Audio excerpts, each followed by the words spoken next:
Fueron encontrados presuntos restos humanos entre los fragmentos recuperados del sumergible Titán. Segunda noche de violencia en varias ciudades de Francia tras un caso de brutalidad policial. El presidente ucraniano Volodymyr Zelensky anunció la detención del coordinador del bombardeo ruso contra un restaurante que dejó 11 muertos y más de 60 heridos. El presidente estadounidense Joe Biden aseguró que su homólogo ruso Vladimir Putin está perdiendo la guerra en Ucrania. Un juez instructor de Brasil halla culpable al expresidente Jair Bolsonaro por abuso de poder y vota a favor de inhabilitarlo por 8 años.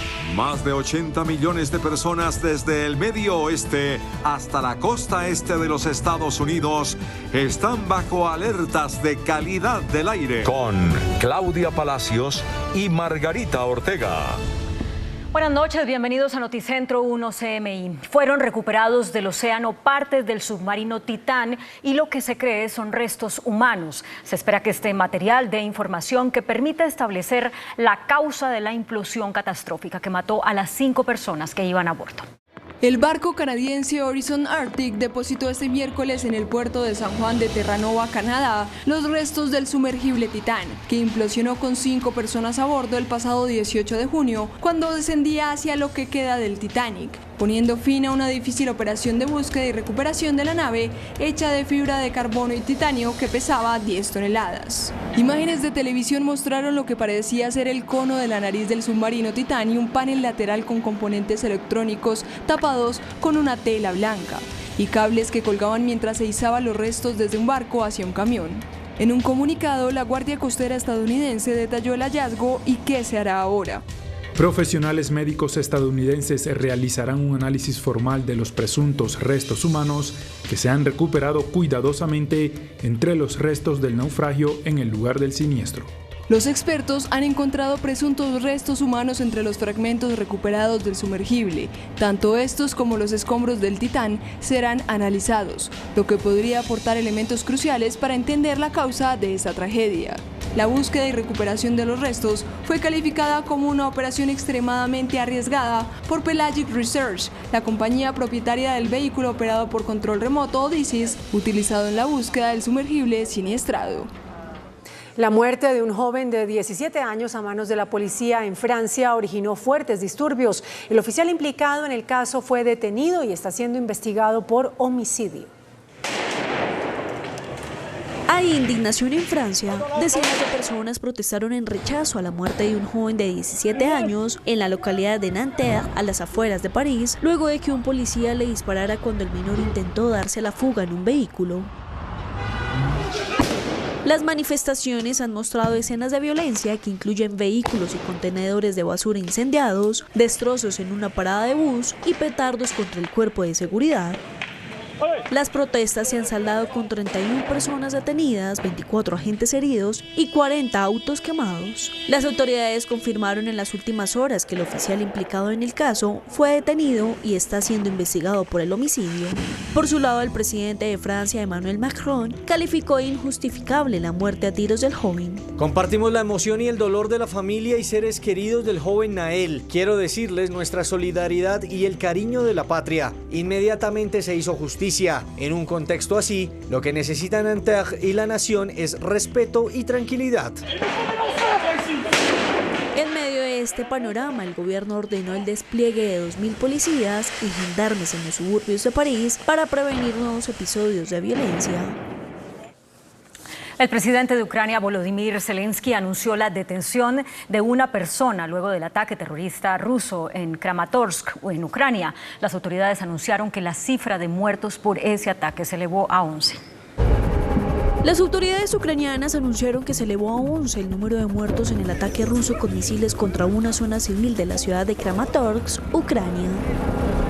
Además, Además, 56 personas, entre ellas un bebé de 1 año, resultaron heridas en el ataque. El presidente ucraniano Volodymyr Zelensky en las últimas horas anunció la detención de un individuo tras el ataque terrorista. El mandatario agregó que los autores de esos ataques son personas inhumanas y que tales acciones son alta traición por la que se puede condenar a prisión de por vida. Los colombianos Sergio Jaramillo, ex alto comisionado para la paz de Colombia, y el escritor Héctor Abad, quienes resultaron con heridas leves, saldrán de Ucrania en las próximas horas porque, según Abad, la misión de solidaridad y de información tal vez llegó hasta unas profundidades excesivas que no lo esperaban. Mientras que la reconocida escritora ucraniana Victoria Amelina, quien sufrió una lesión en el cráneo, se encuentra aún en estado crítico. Por su parte, el presidente de Estados Unidos, Joe Biden, aseguró que su homólogo ruso, Vladimir Putin, es un paria en todo el mundo y que está perdiendo la guerra, advirtiendo, eso sí, que aún es demasiado pronto para saber si resultó debilitado tras la rebelión protagonizada por el grupo de mercenarios Wagner. Aunque la Casa Blanca sigue siendo prudente a la hora de interpretar las consecuencias de la fallida rebelión del grupo paramilitar Wagner, el presidente Joe Biden no guardó silencio después de que un periodista le preguntó sobre si el mandatario Vladimir Putin es ahora más débil.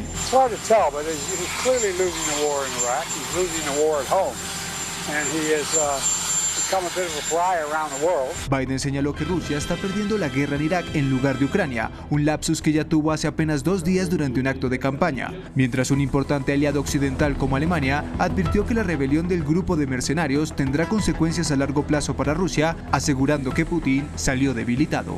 Un juez halló culpable al expresidente de Brasil, Jair Bolsonaro, de abuso de poder. Según el sistema de justicia de Brasil, esa decisión continuará siendo discutida en otra sesión que se llevará a cabo este jueves, en la que los otros magistrados del tribunal deben votar. El exmandatario podría ser inhabilitado políticamente por 8 años. El juez instructor del proceso contra el expresidente de Brasil, Jair Bolsonaro, halló culpable al exmandatario de abuso de poder en los comicios de 2022 y votó a favor de inhabilitarlo durante 8 años durante la segunda audiencia del juicio celebrada este martes en el Tribunal Superior Electoral. Con el primer voto a favor de la inhabilitación de Bolsonaro, el juicio, que parte de una denuncia del Partido Democrático Laborista, fue suspendido y se reanudará el jueves con el análisis de los otros 6 magistrados que componen la Corte Electoral y que definirán el futuro político del líder ultraderechista. El proceso acusa a Bolsonaro de abuso de poder por usar su cargo como mandatario para convocar a decenas de embajadores extranjeros a una reunión en Brasilia en junio de 2022, en la que cuestionó el sistema electoral 3 meses antes de las elecciones presidenciales en las que ganó Luis Ignacio Lula da Silva. Según el índice de paz global, las muertes por conflictos alcanzan el más alto nivel del siglo y la paz mundial disminuye. Colombia y Venezuela son los países menos pacíficos en Latinoamérica. El Instituto para la Economía y la Paz ha publicado su reciente estudio sobre el índice de paz global, en el que revela alarmantes cifras. El documento da cuenta de que las muertes por conflictos globales aumentaron en un 96% a 238.000, y en materia de paz revela que el nivel promedio de paz global se deterioró por 9º año consecutivo, ya que 79 países muestran un deterioro. Colombia y Venezuela fueron considerados como los países menos pacíficos de Latinoamérica debido a los conflictos sociopolíticos y la violencia interna. Colombia comparte el puesto 140 con Venezuela. El informe destaca que nuestro país sufre significativamente el impacto económico de la violencia debido al número de refugiados y personas desplazadas internamente. Con un costo equivalente al 28,6% de su PIB en 2022, Colombia se encuentra entre los 8 países liderados por Ucrania, donde el impacto económico de la violencia representa más de 1/5 de su economía. En Estados Unidos, varios estados están bajo alerta por la calidad del aire debido al humo de los incendios en Canadá.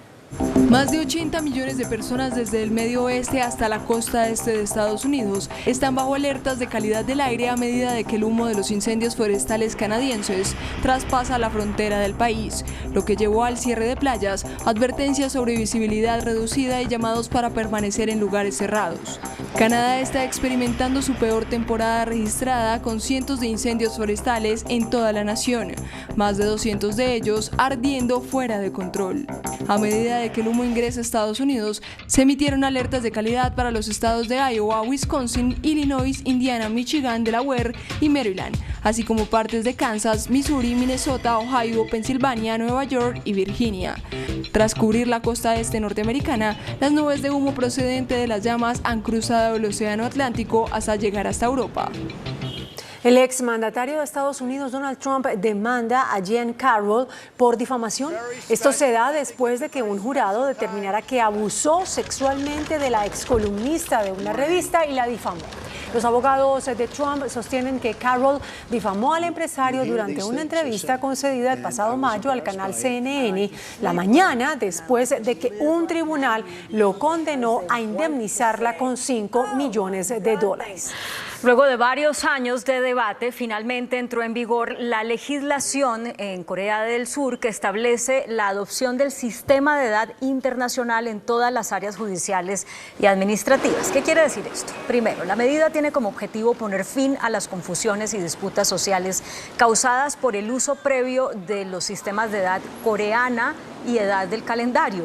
Bajo el sistema anterior, basado en China, los bebés eran considerados de 1 año el día de su nacimiento y se agregaba un año adicional cada 1 de enero. Con esta medida, desde hoy, más de 51 millones de personas, que son los habitantes de Corea del Sur, se despertaron siendo 1 o 2 años más jóvenes. Hablemos de salud y es que una de las formas en las que los bebés aprenden a interactuar con su entorno es a través de la escucha. Por eso la importancia de realizar exámenes de oído a los recién nacidos. El tamizaje auditivo neonatal consiste en la realización de pruebas audiológicas tempranas con el fin de identificar a aquellos neonatos que tienen riesgo de sufrir alguna pérdida auditiva. Se realiza una ejecución de unos test. Hay un test que se le coloca una serie de electrodos y se hacen unos registros con unos estímulos. Ese test nos ayuda a recoger una información y esa información la tiene en cuenta el dispositivo que hace la valoración sobre un criterio de pasa o no pasa. Un bebé detectado de manera precoz tiene la oportunidad de ser valorado y redirigido a una rehabilitación audiocomunicativa si así lo requiere. La importancia de que este tamizaje sea obligatorio en todas las regiones del país, tanto en centros médicos privados como públicos, radica en conocer la incidencia y propiciar los tratamientos pertinentes a la primera infancia. Avances tecnológicos en China crearon el primer platillo volador tripulado totalmente eléctrico en el mundo. La empresa tecnológica de la ciudad china de Shenzhen ha desarrollado un platillo volador tripulado totalmente eléctrico, el primero de su clase en el mundo. Bautizado como UFO, este vehículo de despegue y aterrizaje vertical hizo su vuelo inaugural en un evento al aire libre que, por supuesto, atrajo las miradas de muchos curiosos. El platillo presenta 6 orificios estructurales, cada uno equipado con una hélice de 2 palas y en el centro una cabina para albergar una sola persona. Este diseño pretende garantizar estabilidad, mejor control de vuelo y una propulsión distribuida equitativamente. Estas características le permiten operar sin esfuerzo como un vehículo anfibio, con una notable capacidad para despegar y aterrizar sin problemas en el agua. Se estima que el aparato de aspecto futurista puede alcanzar una velocidad máxima de vuelo horizontal de 50 km por hora y elevarse a una altitud de 200 metros. Su autonomía en el aire es aproximadamente de 15 minutos y puede pasar de ser maniobrado manualmente a modo de conducción automática.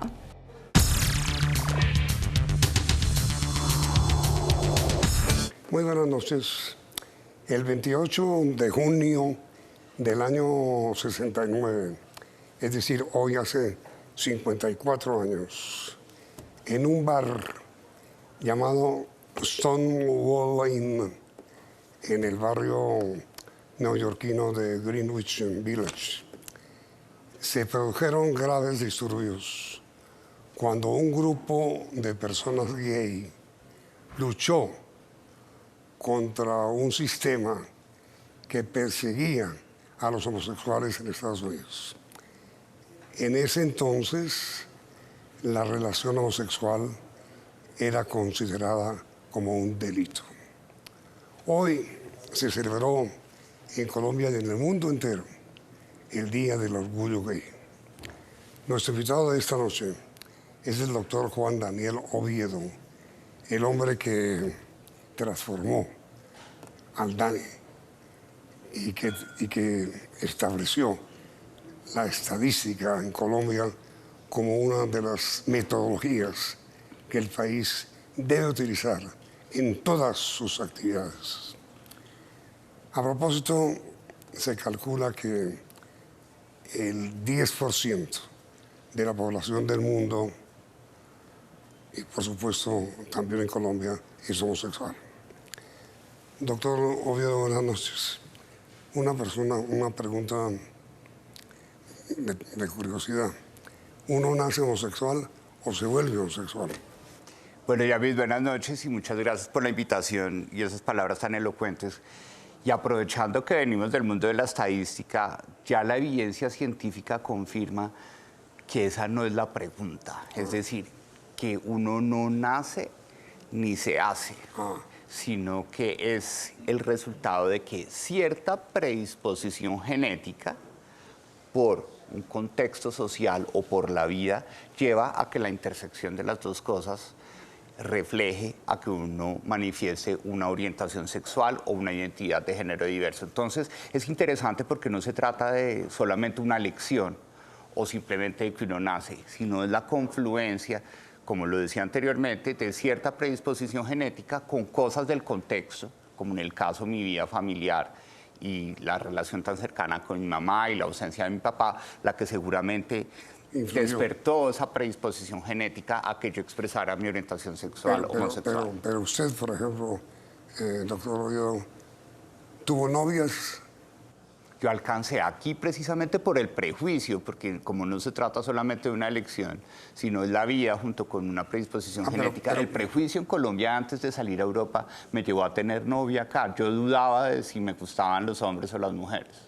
Es decir, usted genéticamente se sentía homosexual, pero usted mismo luchaba contra esa sensación. Seguramente tenía una predisposición, pero el contexto social del momento en el que yo, llamémoslo, maduré acá en Colombia, me llevó a decir, bueno, vamos a tratar de tener una relación heterosexual, pero cuando ya estuve en Francia libre de esa presión social que a veces sucede aquí en Colombia, descubrí, y la vida me llevó a descubrir que mi orientación sexual es la homosexual, es decir, que me atraen los hombres. ¿Y usted siente, doctor Oviedo, que la homosexualidad, tanto en hombres como en mujeres en Colombia, todavía tiene rechazo social o no tanto?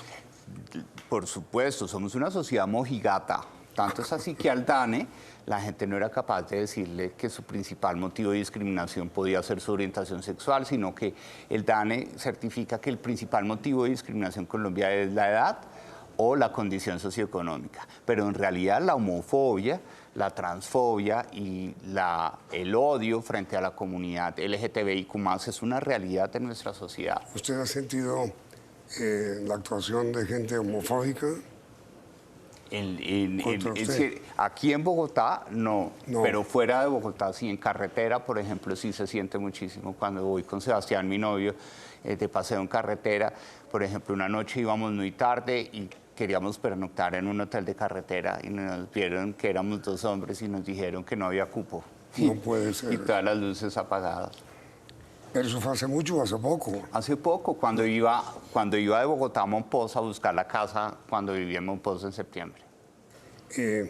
¿Y usted cree que es posible cambiar ese sistema de pensamiento de la gente en Colombia? Yo creo que sí es posible, precisamente a partir del orgullo, y por eso se llama el Día del Orgullo, porque tenemos que reflejar, como lo dice la ciencia, que acá no se trata simplemente de que uno elige ser gay o que uno nace gay, sino que es la sociedad la que lleva a que esos elementos se combinen y se exprese una orientación sexual e identidad de género diverso, que no es una enfermedad, que a veces al contrario es una virtud, porque estamos calificados como personas más trabajadoras, personas más leales, tenemos una orientación muy importante sobre algunas actividades económicas y algunas áreas de la ciencia.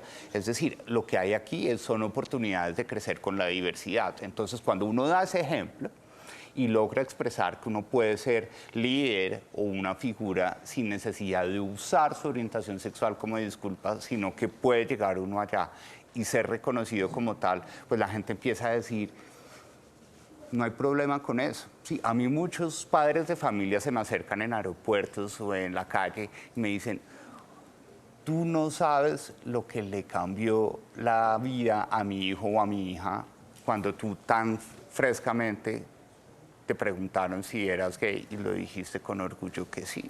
Porque yo supongo que hay muchos muchachos, jóvenes, jovencitos, que tienen ese carácter no sexual, que no se atreven a confesarlo por esa reacción social que evidentemente existe todavía en Colombia. Yo fui uno de ellos aquí en Colombia. Hasta 1999 yo tuve novia. Tuvo que huir. Exactamente. Huir. Exactamente.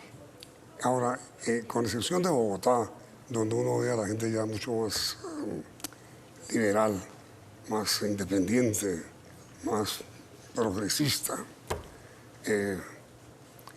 fuera de Bogotá hay mucha situación en contra. Exactamente. Bogotá, pues por su carácter cosmopolita, logra ser como una isla en medio de todo, aunque estoy seguro que más de los 370.000, 360.000 trabajadores que logra identificar el DANE, porque hay un sesgo de estimación, que logra identificar al DANE con orientación sexual e identidad de género diverso, pues también somos víctimas de la burla en el pasillo de la oficina, ¿sí? Con todos los estereotipos que tenemos aquí. Para la gente homosexual, doctor Oviedo, es muy difícil vivir diariamente, muy difícil. Pues hay un elemento que las estadísticas nos confirman y es que nosotros, nosotras, estamos más dispuestos a trabajar, es decir, más frecuentemente alzamos la mano para trabajar. El 80% de las personas como yo, con orientación sexual e identidad de género diverso, que tienen más de 15 años en Colombia, dicen yo quiero trabajar. Mientras que eso solamente predica para el 65-66% de la población que no tiene orientación sexual. Pero lo preocupante es que queremos trabajar más, pero nos dicen que no. No. La tasa de desempleo de nosotros y nosotras es casi 4 puntos superior a los del promedio. Pero eso no ha cambiado todavía. Claro, todavía hay muchos estereotipos y sobre todo que incluso en la vinculación laboral, entonces cuando se sabe que tú expresas tu orientación sexual o identidad de género, entonces te sesgan. Ah, no, usted es para ventas o usted es para actividades asociadas con salud, educación, pero muchos de nosotros somos economistas, somos diseñadores, somos científicos y no queremos que se sesgue nuestra vinculación laboral simplemente por un prejuicio de que los gays o las lesbianas son buenas vendedores o buenos vendedores, por ejemplo. Cuando un hombre o una mujer gay, homosexual, conocen a otra persona homosexual del mismo sexo, ¿lo advierten? Bueno, hay un dicho coloquial que dice que ojo de loca no se equivoca. Entonces uno se encuentra. Sí, y uno es... pero sí, así se dice coloquialmente. Entonces yo creo que esa es la prueba de que hay cosas en las que la vida y la predisposición genética así sucede. No, pero pregunto es sin intercambiar opiniones, sino al conocerse. Me pasa, uno se identifica, Hay una atracción. Eso ya no es una posición científica, es una posición muy personal y uno identifica. Y también puede ocurrir lo contrario, es decir, que a usted o a cualquier persona homosexual le guste un heterosexual y obtenga rechazo, ¿o no? Puede suceder, pero entonces ahí viene la desilusión, ¿sí? Porque de ahí se trata también de la diversidad que existe dentro de la orientación sexual, porque entonces nosotros tenemos en orientación sexual hombre gay, mujer lesbiana, u hombre o mujer bisexual, que pueden expresar sus orientaciones sexuales a ambos. ¿Usted, doctor Oviedo, siente que nació homosexual? Genéticamente, pues. No, yo creo que, yo sí creo en la ciencia. Sí. Seguramente si me hacen el examen de ADN, sobre el cual se ha hecho mucha investigación científica sobre esa pregunta, porque todo el mundo la hace, se nace o se hace. Pero ya la investigación genética dice que todas las personas que presentamos orientación sexual o identidad de género diverso tenemos una similitud genética, pero lo que desencadena todo es la vida, el entorno social, ¿sí? Entonces yo, por ejemplo, en mi infancia fui un niño con voz de niña. Entonces, en ese momento, ¿qué es un niño con voz de niña? Lo que queda claro es que no es niño. Entonces empezó el rechazo, ¿sí? Y empezó, obviamente, a partir de ese rechazo, pues la necesidad de poder expresar sus sentimientos cuando uno desarrolla la sexualidad de forma diversa, y en ese caso se dio con los hombres. Sobre este tema de la homosexualidad, bueno, ¿por qué le dicen orgullo? Pues porque el Día del Orgullo es esa causa, ¿sí?, que sucedió, como tú mencionabas, hace 54 años, pues es una causa determinante para que entendamos que en nuestra sociedad la diversidad no tiene que ser motivo de exclusión, sino tiene que ser una fuente de riqueza. De orgullo. ¿Sí? Incluir a las personas que presentan esta orientación sexual o identidad de género diversa es un acto, ni siquiera de valentía, es un acto de reconocimiento que esa es la sociedad que somos, y tenemos que sentirnos orgullosos de que a algunos hombres les gustan las mujeres y a otros les gustan los hombres. El hecho de que la alcaldesa actual sea homosexual, ¿influyó en su decisión?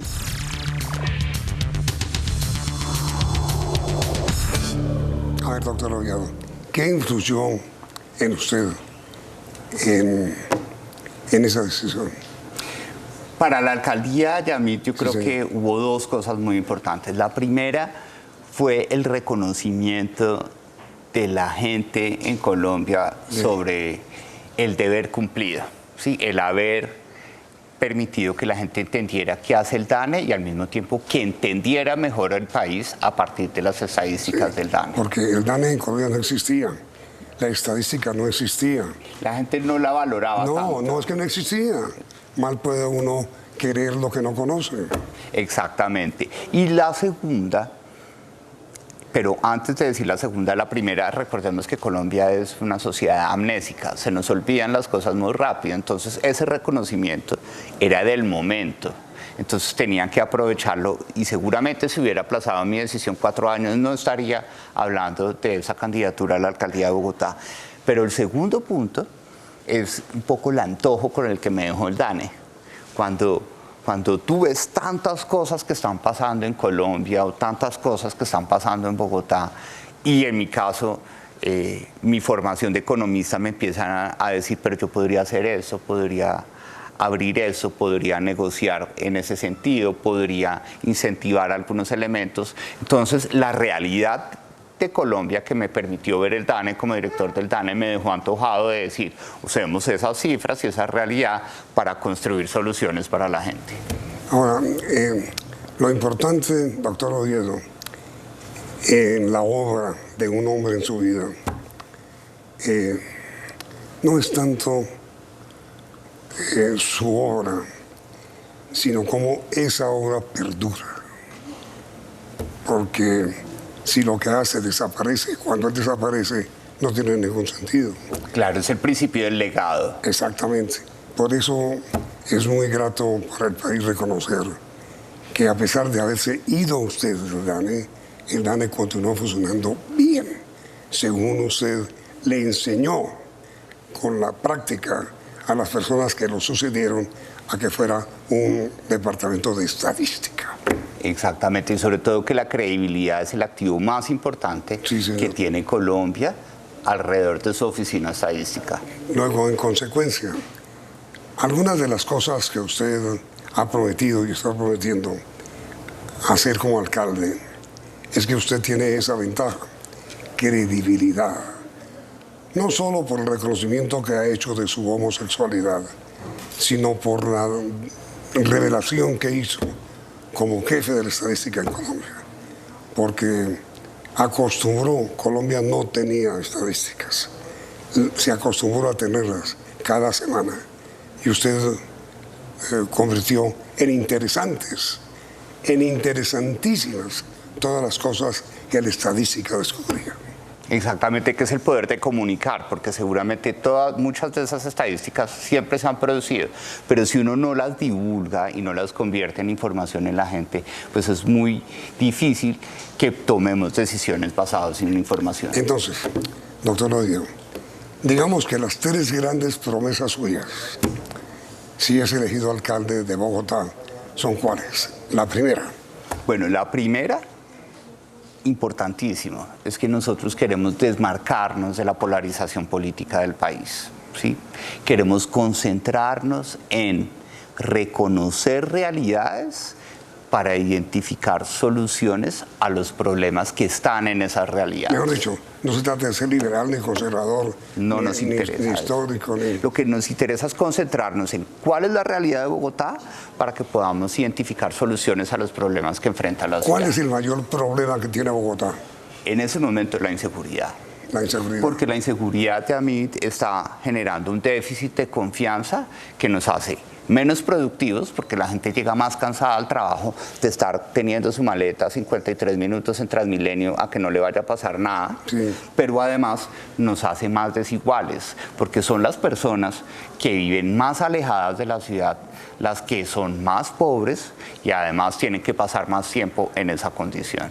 Entonces la inseguridad está siendo una fuente de baja productividad y de mucha desigualdad en Bogotá. La inseguridad, primera gran preocupación suya como alcalde de Bogotá. Segunda, el tema de la pobreza. Tú sabes que aquí compartíamos en diferentes escenarios cómo la pandemia le generó un dolor muy fuerte a las ciudades más importantes del país. Bogotá no ha podido recuperar. Hoy Bogotá está más flaca que antes de la pandemia. Antes de la pandemia Bogotá pesaba el 26-27% del PIB y hoy solo pesa el 24-23%. Perdimos 3 pesos de peso y eso es menos empleo y eso es menos riqueza y menos probabilidad de que la gente salga de la pobreza. Por eso necesitamos que Bogotá ande más rápido, piense en su relación con Cundinamarca, en su relación con Tunja, con Villavicencio, con Neiva, con Ibagué, para que crezcamos más rápido, haya más empleo, haya más ingresos y menos pobreza, porque no podemos aguantar que hoy en día el 32.5% de los habitantes de Bogotá se perciban a sí mismos pobres, siendo la capital del país y una cuarta parte de la economía colombiana. Además, sobre eso, doctor Oviedo, hay una serie de amenazas contra los alcaldes, ¿no? Contra los candidatos. ¿Por qué? Bueno, yo creo que en ese punto, pues como resultado de la polarización tan marcada en la que anda este país, estamos ideologizando el debate local, y el debate local, por eso se llama local, porque es más cercano a lo que está pasando en cada ciudad, en cada departamento. No tiene que preocuparse por lo que esté pasando en la ideología política nacional. ¿Y la tercera? La tercera es súper importante, la movilidad. ¿Sí? La movilidad en Bogotá tiene que pasar de ser una gestión de odio, porque entonces ahorita a la gente le caen gordas las motos. La gente pelea los peatones con los biciusuarios. Los ciclistas andan sin casco. Otra gente le tiene fobia al carro. Entonces lo que necesitamos es que Bogotá pueda ser una ciudad en la que todos cabemos, todos los que nos movemos cabemos. Y los motociclistas no tienen orden, no tienen cuidado, son irresponsables. Por eso hay tanta víctima. Y además hay que buscar orden en medio del desorden. ¿A qué me refiero? Bogotá va a estar en obra 10 años. ¿Sí? Ahora, mire, doctor Roya, lo más importante para usted como candidato, ¿cómo va de plática?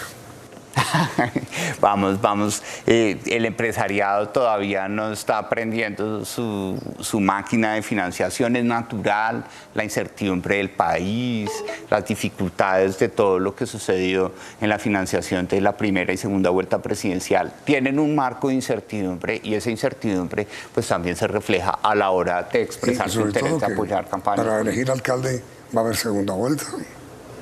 Yo espero que no, pero existe una alta probabilidad. Es casi seguro. Existe una alta probabilidad. Las encuestas que hasta ahora hay muestran que eso va a ser así. Sí, la distribución de intención de voto está muy homogénea entre 3, 4 candidatos y por eso existe una alta probabilidad de que haya segunda vuelta. Y si a usted, doctor Oviedo, le preguntan, hombre, si usted fuera alcalde de Bogotá y quisiera hacer una sola cosa, ¿cuál haría? Una sola cosa, el metro. La primera línea de metro de Bogotá como está y demostrar que va a salir bien. Sin necesidad de hacerlo subte. Exactamente. Porque es esa primera línea de metro de Bogotá como está hoy. Va a ser suya. Es el resultado si es elegido alcalde. De que se hizo lo mejor con la plata que había.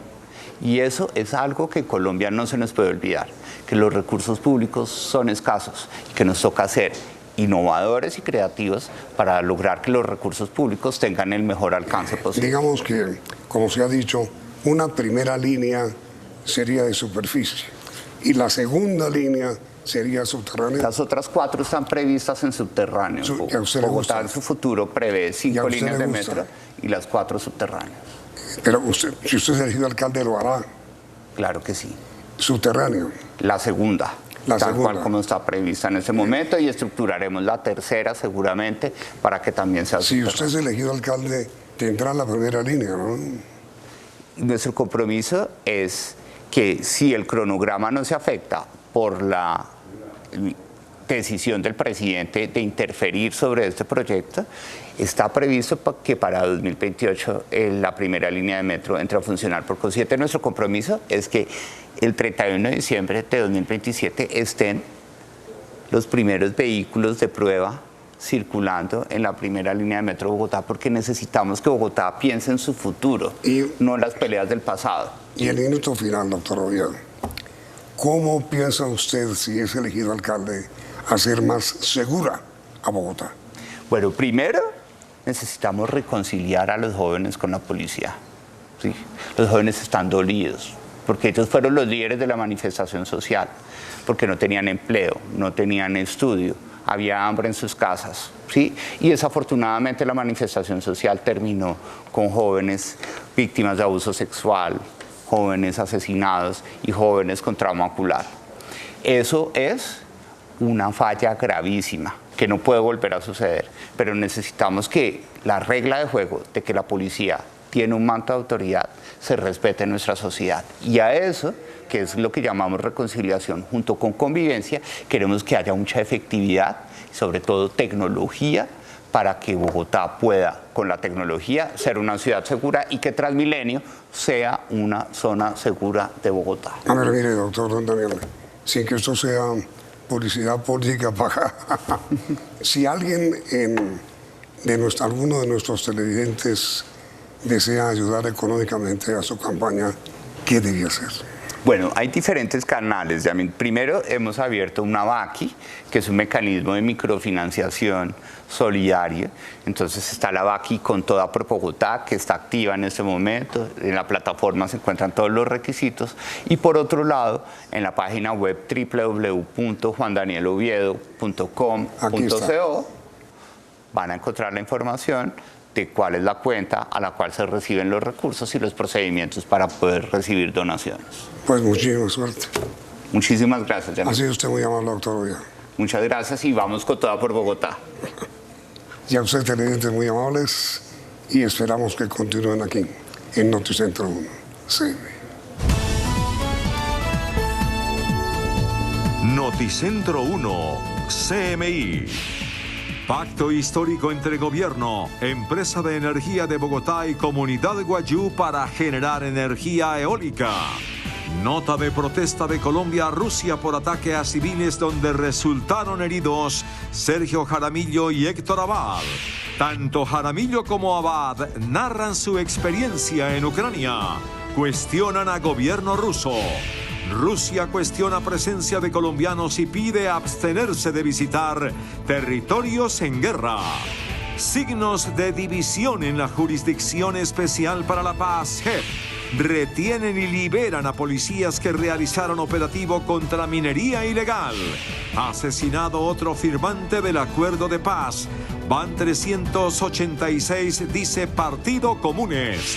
Alcaldesa López pide prohibir terapias contra homosexualidad. Grupo Gilinski hace millonaria oferta por el éxito. Prima movilizará recursos por 12 billones de pesos. Con Claudia Palacios y Margarita Ortega. El escritor Héctor Abad Faciolince y el excomisionado para la paz Sergio Jaramillo narraron los dramáticos momentos que enfrentaron durante el ataque de este martes en Ucrania, donde ambos se encontraban con una periodista colombiana y una ucraniana. Los dos cuestionaron la forma como Rusia está atacando a la población civil en Ucrania. Y de repente un sonido seco, muy fuerte, ¡pam! Diferente a las explosiones clásicas, y empieza todo a volar por los aires. Y ve uno como en cámara lenta los pedazos de marquesina, los vidrios volando, las vigas. Una me cayó a mí en el muslo.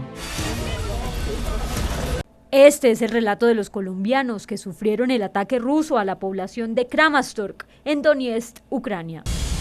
El excomisionado de paz Sergio Jaramillo y el escritor Héctor Abad. Yo mismo pensé que estaba herido por estas cosas negras que me veían todo el cuerpo, en la camisa, en la chaqueta, y pensaba, estoy herido pero no me duele nada, qué raro.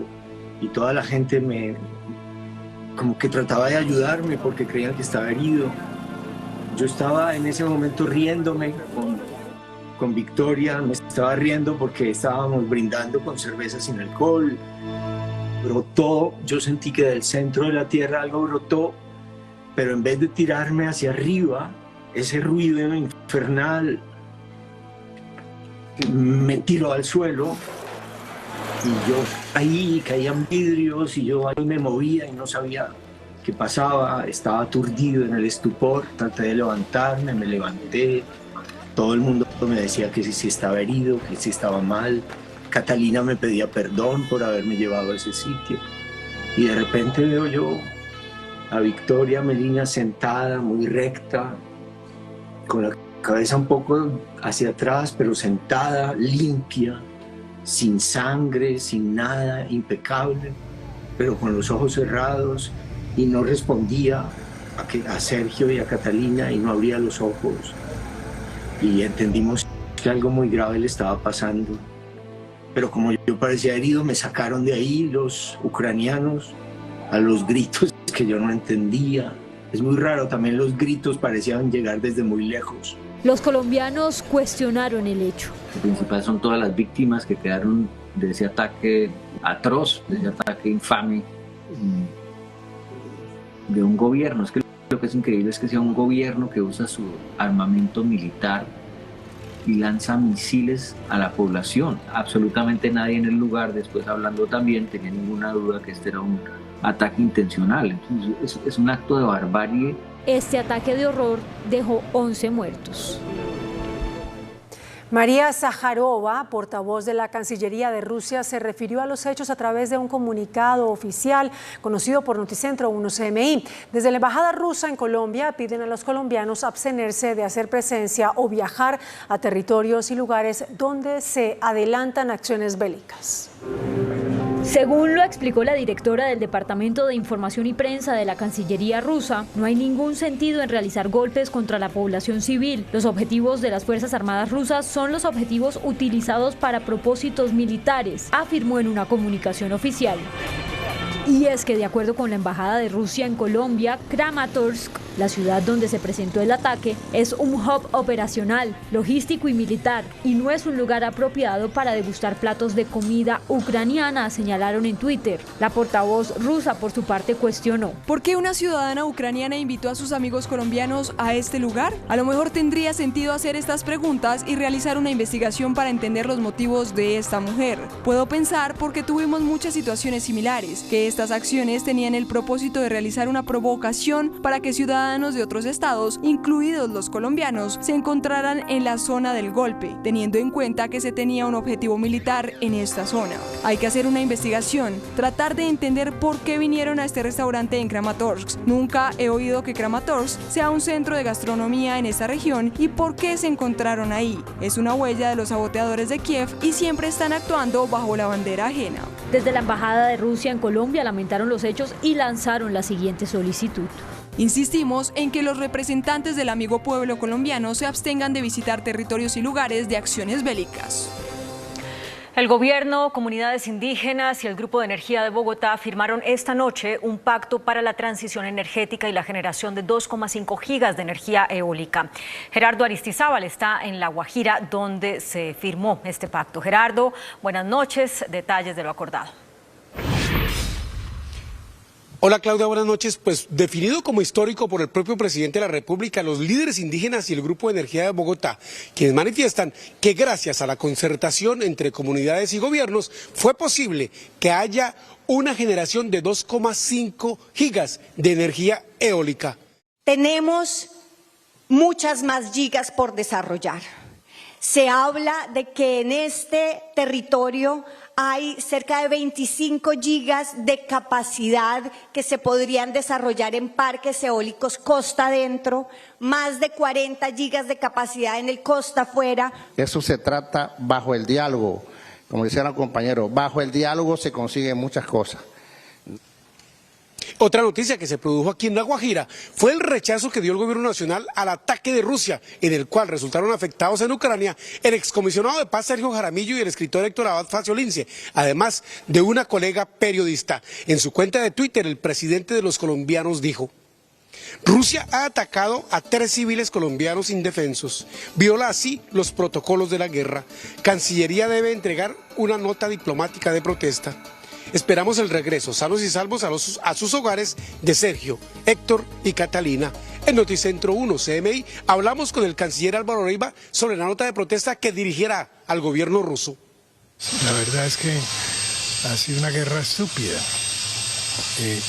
Así se proteste, de todas maneras hay que buscar la paz. Eso no puede proseguir así. Ese enfrentamiento entre Rusia y Ucrania llega un momento en que puede envolver a todo el mundo y naturalmente tenemos que ser muy conscientes, pero eso no significa que no podamos presentar una nota de protesta. Aquí en Riohacha, el presidente Gustavo Petro encabezó un consejo de ministros a primera hora de la mañana. Allí sufrió una dolencia estomacal por la cual debió ser atendido y clausuró un evento que debería realizar en la Sierra Guajira, en una comunidad del pueblo Cogi. El presidente de los colombianos, a su ingreso aquí a la biblioteca virtual, Héctor Salazuleta, explicó qué fue lo que le pasó, que lo apartó y lo tiene indispuesto aún. Ayer me enfermé, por eso no puedo estar, digamos, en el trajín del día de hoy, que hubiera querido ir a la comunidad Cogi. Me enfermé básicamente porque comí allá en el extremo norte nosotros le decimos mecato, hecho con agua, como el agua de La Guajira, del norte. Y aquí me tienen. Entonces estaba ahí acostado oyéndolos, los que han hablado, y me preguntaba qué pensará una madre guayú cuando tiene a sus hijos exactamente con ese tipo de enfermedades, deshidratación, y que, contrario a lo que me pasa, los lleva a la muerte. Quizá el evento cultural, espiritual y de armonía con la naturaleza más importante que se desarrolló hoy en La Guajira por parte del alto gobierno se vivió en la Sierra de la Media Guajira. Fue la devolución de las 2 máscaras del sol que el gobierno alemán le entregó al presidente Gustavo Petro el pasado 16 de junio y que hoy retornaron a sus verdaderos dueños en un ritual de armonía con la naturaleza, allí en el resguardo de Tunguecá, de esta comunidad, de este pueblo Cogi. Se fueron, se las llevaron a muchos otros lugares del mundo y hoy esto empieza a retornar a sus territorios originarios. Las máscaras volvieron a sus herederos. Que el pueblo indígena Cowi de la Sierra Nevada de Santa Marta utiliza para su trabajo ritual de mantenimiento del equilibrio de la naturaleza. Así seguiremos buscando a esta devolución, porque esto también acompaña la paz. Hasta el sábado está prevista la presencia del Gobierno Nacional aquí en La Guajira. Mañana el presidente Gustavo Petro irá a un acto sobre economía en Bogotá y regresará a este departamento. Desde Riohacha, Guajira, Gerardo Aristizábal, Noticentro 1, CMI. Gerardo, gracias. Y la magistrada de la Justicia Especial de Paz, Ana Caterina Haik, lanzó duras advertencias a sus compañeros por el avance de los procesos en la jurisdicción. En un documento conocido por Noticentro 1 CMI, la togada plantea que esa jurisdicción tiene que enfocar sus esfuerzos para resolver los miles de casos en los que no hay condenas vigentes. En un documento de aclaración de voto, la magistrada de la sección de revisión, Ana Caterina Haik, hace una dura advertencia a sus colegas de la Jurisdicción Especial para la Paz para no reinvestigar graves violaciones de derechos humanos que ya tengan condenas en la justicia ordinaria. La magistrada advierte que se tiene que optar por la medida de sustitución de condena para que la JEP resuelva los casos en los que aún hay grandes interrogantes sobre el conflicto, pues esa jurisdicción solo durará 15 años. La lista de las pendientes es larga. Pasaron 5 años, quedan menos de 10. Un retroceso sería una burla a las víctimas que la JEP no puede permitir. Hay que construir sobre los cimientos de la justicia ordinaria que no se puede ignorar.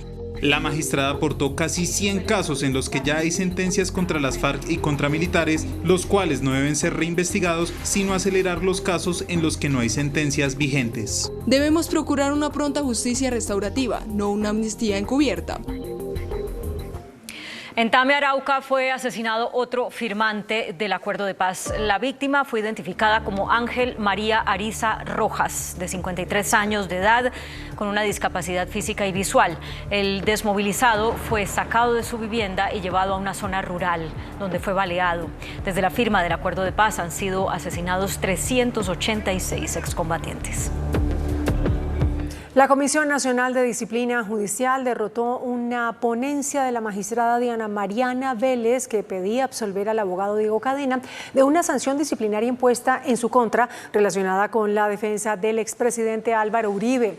Cadena fue sancionado en primera instancia con suspensión del ejercicio de abogado por 34 meses por presuntamente haberle entregado dádivas a un ex paramilitar para que declarara a favor del expresidente Uribe y en contra del senador Iván Cepeda. Por extorsiones fueron cerradas 7 estaciones de gasolina en Barranquilla y en Soledad. Hay alerta entre los comerciantes debido al aumento de este delito. Así amanecieron varias estaciones de combustible en Barranquilla y el área metropolitana. Cintas en señal de cierre instalaron sus propietarios, cansados del asedio de las bandas de extorsionistas. Son 4 las estaciones cerradas en Barranquilla y 3 en el municipio de Soledad. La policía informó que los propietarios de las estaciones de combustible no habían denunciado. Nosotros, la institucionalidad, si no hay denuncias no podemos hacer nada. De los casos de 2 atentados en menos de 15 días a 2 estaciones sin precisar a qué banda pertenecen, señala la policía, hay menores de edad comprometidos. Esa situación calamitosa que se ha venido presentando durante los últimos días en algunas estaciones de servicio realmente nos preocupa enormemente. El cierre de estas estaciones de combustible ha afectado a propietarios de vehículos, motocarros y motocicletas. 23 policías permanecieron secuestrados por 12 horas en una vía del departamento del Chocó debido a bloqueos de mineros ilegales que no permitieron un operativo para quemar dragas utilizadas en la explotación ilegal de minas. La orden que tenía la policía de Carabineros era destruir dragas utilizadas para minería ilegal. En manifestación o en contra de esa situación, impidiendo o reteniendo a unos policías que hicieron esa operación. Decidieron detener a 23 policías, digamos, como muestra de presión. En horas de la tarde la situación se salió de control. Los habitantes del municipio de Tadó, del departamento de Chocó, decidieron bloquear vías. tuvo algo que ver con la denuncia para que se hicieran esos operativos. Así que vandalizaron la sede de Azokazán, hasta el momento quebraron todas las ventanas, iban a incinerar 2 autos o 2 vehículos del Consejo Comunitario. En Briceño, Antioquia, un grupo de militares también fue retenido por disidencias de las FARC. El Partido Liberal recusó a la presidenta del Consejo Nacional Electoral, Fabiola Márquez, porque no la considera imparcial en el proceso en el que la magistrada pide que ese organismo imponga una multa superior a 25 millones de pesos, ordene la convocatoria de una convención del liberalismo y sean declaradas ilegales las decisiones del expresidente César Gaviria. El director jurídico del Partido Liberal, Daniel Mauricio Pinzón, elevó esta recusación contra la consejera Fabiola Márquez del Pacto Histórico y presidenta del Consejo Nacional Electoral por considerar que ella no ha actuado con independencia e imparcialidad, que tampoco sus actos han sido transparentes y que está incursa en situaciones que afectan el criterio y comprometen la serenidad en las decisiones. El Partido Liberal considera que con este hecho en el Consejo Nacional Electoral se demuestra que es una víctima de una clara persecución política por las posturas que ha asumido en contra de algunas de las reformas propuestas por el gobierno del presidente Gustavo Petro. Consideramos que esto es una especie de persecución, lo dicen los medios de comunicación, es una toma hostil del Partido Liberal. En diferentes medios se ha hablado de un golpe blando y entendemos que es lo que nos están propiciando el Partido Liberal colombiano. El director jurídico advirtió que el Partido Liberal está actuando a plenitud, bajo la dirección del expresidente César Gaviria. El Congreso debe designar un contralor encargado mientras elige uno en propiedad. Eso fue lo que dijo hoy a Noticentro 1 CMI el secretario general del Senado, Gregorio El Hach. Un nuevo ingrediente surgió hoy en el proceso de elección del nuevo Contralor de la República en reemplazo de Carlos Hernán Rodríguez, cuya elección fue suspendida por el Consejo de Estado. El secretario general del Senado, Gregorio El Hach, aseguró que hay un inciso del artículo 267 de la Constitución Nacional que dice que solo el Congreso puede proveer las faltas absolutas o temporales del Contralor. Luego el Congreso tiene que encargar mientras se produce la aplicación de la ley 1904 que arrojará como resultado un contralor elegido previo a la convocatoria y el concurso de méritos. El Consejo de Estado le comunicó hoy mediante este mensaje al Congreso que el fallo de nulidad de la elección del Contralor Carlos Hernán Rodríguez quedó en firme hace solo 2 días y con esto las directivas del Senado y Cámara iniciarán en los próximos días la convocatoria para una nueva elección. En alerta están las autoridades de Santander por un brote de tuberculosis que se registra en varias cárceles del departamento. El brote de tuberculosis reportado por el Servicio de Salud de Santander en las cárceles de la región deja hoy 3 víctimas fatales y más de 40 reclusos contagiados. De las 9 cárceles que tenemos en el departamento, 6 presentan actualmente casos activos. Familiares de las víctimas denuncian falta de atención médica en los penales. Es injusto que haya muerto así, porque la tuberculosis tiene tratamiento. ¿Por qué no hacen una prueba? ¿Por qué no buscan? Es tan simple dar unas pastas a alguien para que se pueda recuperar. Datos de la Red de Vigilancia de Análisis de Riesgo de la Salud Pública registran en lo corrido del año cerca de 1.300 casos en Medellín, Barranquilla, Cali y los Santanderes. El centro histórico de Bogotá está con basuras, invadidos sus espacios públicos, con muchos habitantes de calle y sus plazas y calles deterioradas. Se afectaría una de las caras más bonitas de la capital. El centro histórico de Bogotá, sus callecitas adoquinadas y edificios de gran valor histórico, está sitiado por calles deterioradas, donde reina la basura y la invasión del espacio público. Aquí no se puede caminar de ninguna forma, aquí es la inseguridad. Si hay zonas descuidadas, claro. Aunque la carrera séptima se ha sometido a ingentes esfuerzos por recuperarla, despejando el costado occidental de la vía y carnetizando a los vendedores informales, para muchos peatones los esfuerzos son insuficientes. Mientras dieron el chalequito y la gorrita, todo bien. Después, ya usted ya ve gente diferente. Habían más de 1000 personas, hoy hay 633, donde usted puede ir un fin de semana a caminar. La ciclorruta está despejada todo el tiempo. Aunque solo deben permanecer vendedores autorizados, por la séptima se ve de todo. El chaleco lo boté, la más carne se me quedó. La Plaza de las Nieves se ha recuperado poco a poco, pero el Parque de los Periodistas y el Eje Ambiental Tienen el mobiliario deteriorado, adoquines levantados y consumo de drogas a plena luz del día. Parte de la Jiménez con Séptima hacia abajo el sitio de la Mariposa, y el sitio de la Mariposa es el que deberían de estar más pendientes de ello. Blindar el mayor atractivo turístico de la capital es el clamor de propios y visitantes. Este miércoles fue negada la demanda que buscaba tumbar la restricción del pico y placa en Bogotá. El Tribunal de Cundinamarca negó en segunda instancia la solicitud para suspender la restricción por considerar que no tenía estudios técnicos, violaba el derecho a la libre locomoción y a la propiedad privada. 3 niños fueron heridos en Bogotá por un perro pitbull. El dueño del animal fue detenido por la policía. 3 niños, uno de 7, otro de 12 y otro de 16 años fueron atacados por un perro pitbull. El hecho se presentó en el barrio La Serena, en la calle 76 con carrera 90, en el noroccidente de Bogotá, en la localidad de Engativá. Encuentran a un sujeto con un perro pitbull que minutos antes había lesionado a 3 menores de edad. Esta persona fue capturada, dejada a disposición ante la Fiscalía General de la Nación. La hipótesis de las autoridades es que uno de los niños iba tras un balón. Sus hermanitos lo persiguieron cuando fueron atacados por el canino. Los menores se encuentran en observación en el Hospital San José Infantil. La Procuraduría General denunció una escalada de violencia contra líderes sociales de la comunidad LGTBIQ+. 3 asesinatos de líderes de la comunidad lesbiana, gay, transgénero y bisexual en los Montes de María han generado que la Procuraduría convoque a una mesa de alto nivel sobre la seguridad de esta población. La Procuraduría tiene un registro hasta ahora de 3 agresiones.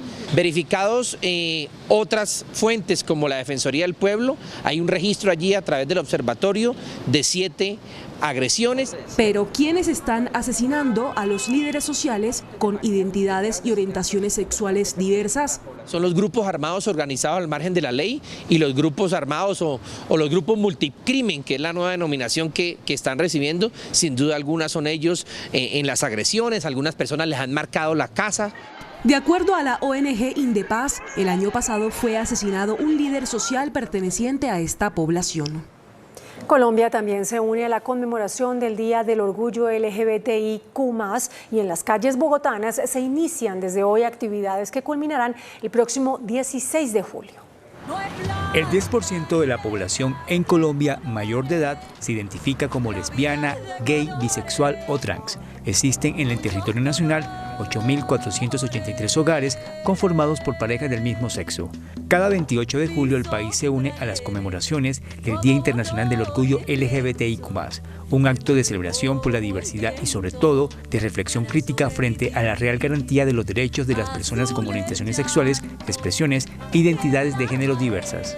A nivel mundial hay más de 3 billones de personas que viven en lugares en los cuales es delito ser homosexual. Eso es aberrante. Estamos hablando de la necesidad de transformar todos los rincones de nuestro país también, del resto del mundo, pero Colombia sí es un referente a nivel internacional de avance y de garantía. Falta mucho, sí, en la cotidianidad, en las familias, que las familias dejen de ser el primer lugar de violencia contra las personas LGBTI. Eso es lo más triste, que los principales agresores en este momento de personas, de jóvenes, niños, niñas, de los sectores LGBTI, son sus propios papás. El próximo domingo 2 de julio en la capital colombiana se celebrará los 30 años del desfile del orgullo LGBTIQ+. Por eso este recorrido cambia. El epicentro será el Consejo de Bogotá para conectarse con la avenida 26 y finalizar en el Parque Simón Bolívar. Eventos como el Bogotá Pride Fest también harán parte de este circuito ese mismo día, una celebración que tiene como objetivo impulsar la ley integral para la población trans. ¿Qué dificultades se enfrentan en Colombia personas de la comunidad LGTBIQ+? Personajes de la vida nacional hablaron desde sus propias experiencias sobre discriminación, reivindicación de derechos y le pidieron al Congreso abstenerse de aprobar las terapias contra la homosexualidad. Claudia López, alcaldesa de Bogotá, Néstor Osuna, ministro de Justicia, Mauricio Toro, director del ICETEX, y Juan Daniel Oviedo, exdirector del DANI, candidato a la alcaldía de Bogotá, no solo los une el servicio público, también la defensa de la comunidad LGBTI. que nos valoren por nuestro talento, por nuestras capacidades, por nuestra creatividad, por el amor con el que hacemos las cosas y no por cómo amamos y con quién nos acostamos. No pedimos ningún derecho adicional, solo ser reconocidos y poder vivir en condiciones de igualdad, sin ninguna discriminación. La tolerancia como postura filosófica me parece que es esencial para poder vivir todos en este país. Los cuatro comparten una preocupación y son los intentos en el Congreso de la República por imponer terapias de reconversión para curar la homosexualidad.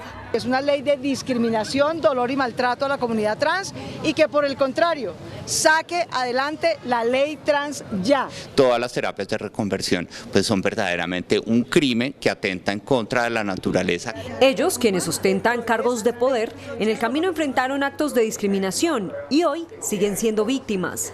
Bueno, ¿qué hace una loca hablando de cifras o qué hace una loca aspirando a la alcaldía? Pues simplemente cambiarse el género en la cédula es difícil. Acceder al matrimonio igualitario no es fácil, tener que buscar un notario gay friendly. En el Día del Orgullo Gay, Bogotá izó 30 banderas en homenaje a la comunidad diversa en el Monumento de las Américas, donde se sustituyeron las banderas de la Conferencia Panamericana que se llevó a cabo en Bogotá en 1948. En otros hechos, organismos de socorro recuperaron del océano partes del submarino Titán y lo que se cree son restos humanos. La muerte de un joven a manos de la policía de Francia originó fuertes disturbios. Estas son las noticias del mundo en Noticentro 1 CMI. La Guardia Costera de Estados Unidos recuperó posibles restos humanos del fondo del océano, donde el submarino Titán sufrió una implosión catastrófica. Estos restos serán analizados, lo que podría aportar elementos cruciales para entender la causa de esta tragedia. El hallazgo ocurre casi una semana después de que las autoridades anunciaran la tragedia que cobró la vida de los 5 pasajeros de la nave. Decenas de personas protestaron en rechazo a la muerte de un joven de 17 años en la localidad de Nanterre, a las afueras de París, luego de que un policía le disparara cuando el menor intentó darse a la fuga en un vehículo. Las autoridades confirmaron en las últimas horas que el oficial implicado en el caso fue detenido y está siendo investigado por homicidio. El presidente ucraniano Volodymyr Zelensky anunció la detención de un individuo tras el ataque terrorista en la ciudad de Kramatorsk, que dejó 11 personas muertas y más de 50 heridas. El mandatario agregó que los autores de esos ataques son personas inhumanas y que tales acciones son alta traición por la que se puede condenar a prisión de por vida. Esta noche, Almacenes Éxito informó que su controlante GPA recibió una oferta no solicitada para comprar la cadena de almacenes por parte del grupo Gilinski. La oferta es por $836 millones. A través de un comunicado, la casa matriz del Grupo Éxito notificó a la Superintendencia Financiera la oferta vinculante de los Gilinski por un valor de $836 millones que representa el 96% de su participación. El Éxito aclara que no se tiene acuerdo o solicitud alguna. Más temprano, el presidente Carlos Mario Giraldo sostuvo que la tarea principal de la empresa es seguir adelantando proyectos. El éxito está acá, el éxito está para quedarse y está para seguir invirtiendo. Nosotros este año debemos completar una serie de 41 proyectos, entre Éxitos Wow, Carulla Fresh Market, nuevos surtimayoristas, que es un formato excelente. El dirigente señaló que el trabajo empresarial continúa más allá de las decisiones de sus accionistas. Los anuncios de los accionistas pues no comentamos sobre ellos, yo comento es sobre la operación de la compañía en Colombia, el empleo, estamos generando 35.000 empleos, el crecimiento de la venta, estamos creciendo en venta. El pronunciamiento fue hecho en el marco de la Feria Expo Vinos. El presidente de FENALCO, Jaime Alberto Cabal, anunció recursos por 12 billones de pesos que entrarán a la economía por cuenta del pago de la prima de mitad de año de los trabajadores. Los cálculos de la Federación Nacional de Comerciantes FENALCO señalan que para julio entrarán a la economía cerca de 12 billones de pesos correspondientes a la prima de los trabajadores. El pago de mitad de año es para 9.8 millones de empleados. La utilizan para ahorro para vivienda o ahorro para invertir, obviamente inversión libre o pagar deudas, también es cierto, muchas veces para pagar créditos atrasados. El dirigente espera que los recursos sirvan como estímulo para la reactivación de la economía, aunque pidió al Banco de la República empezar a reducir sus tasas de interés. ayudan a mover la economía, bien sea en consumo o bien sea en inversión, como hablamos anteriormente. Fenalco espera una recuperación de las ventas para el segundo semestre del año. Agentes del mercado financiero esperan una pronta reducción de las tasas de interés del Banco de la República. Como mínimo, el mercado financiero colombiano espera que el Banco de la República mantenga sus tasas de interés en 13,25% en su próxima reunión ordinaria. Sin embargo, señala que ya se debería considerar empezar a reducir los tipos de interés. Esto se pide con el fin de reactivar la economía nacional. Cuando la inflación muestre un camino correcto a la baja y con seguridad que ya empezó a bajar y a ceder, que es el problema para todos, pues inmediatamente el Banco de la República va a decir, oiga, ya es el momento de empezar a volver a incentivar el consumo bajando las tasas de interés. Parte de la economía colombiana también dependerá de las decisiones de la Reserva Federal de los Estados Unidos. Colombia es un país con mayor riesgo, entonces las tasas son mayores a las que pueda estar Estados Unidos, que están en la mitad de lo que están acá. Por consiguiente, cada país mide cuál es su inflación y cuál es el momento de subirlas y en su defecto cuándo es el momento de bajarlas. El precio del dólar seguirá respondiendo a las coyunturas del mercado financiero internacional. La Contraloría General encontró una irregularidad por 1.000 millones de pesos ejecutados por el Invías en servicios de asesoría jurídica que no tendrían justificación. Según la Contraloría, en 2019 el Invías gastó esa cifra en un tribunal de arbitramiento para resolver diferencias con el contratista del nuevo puente Pumarejo. El Invías habría desconocido una directiva y una recomendación de su oficina jurídica en la que se señala que dicho gasto era innecesario y oneroso. El índice de capitalización de la bolsa, que mide el comportamiento de las 25 principales acciones, cerró a la baja. El índice selectivo MSCI Colcap de la Bolsa de Valores de Colombia bajó 0,19% a 1.127 puntos. La acción de la inmobiliaria PEI fue la que más subió, con una valorización de 2,77% a 37.510 pesos. La acción de Canacol Energy fue la que más bajó, con una pérdida de 6,80% a 33.970 pesos. La acción más negociada de la jornada fue la de Preferencial Bancolombia, al movilizar más de 4.000 millones de pesos, con una variación positiva de 1,1% a 27.600 pesos. El dólar cerró al alza.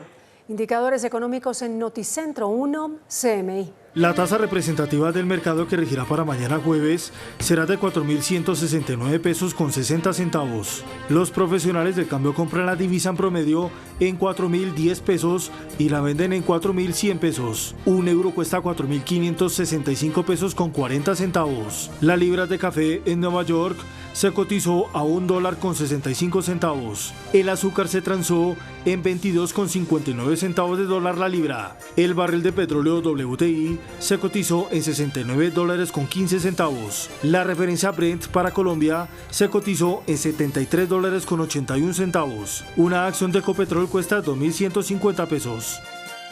Tenemos noticia al cierre. Esta noche la Junta Directiva de la Cámara de Comercio de Bogotá aceptó la renuncia del presidente de la entidad, Nicolás Uribe, quien estará en el cargo hasta este viernes. Hasta aquí Noticentro 1 CMI.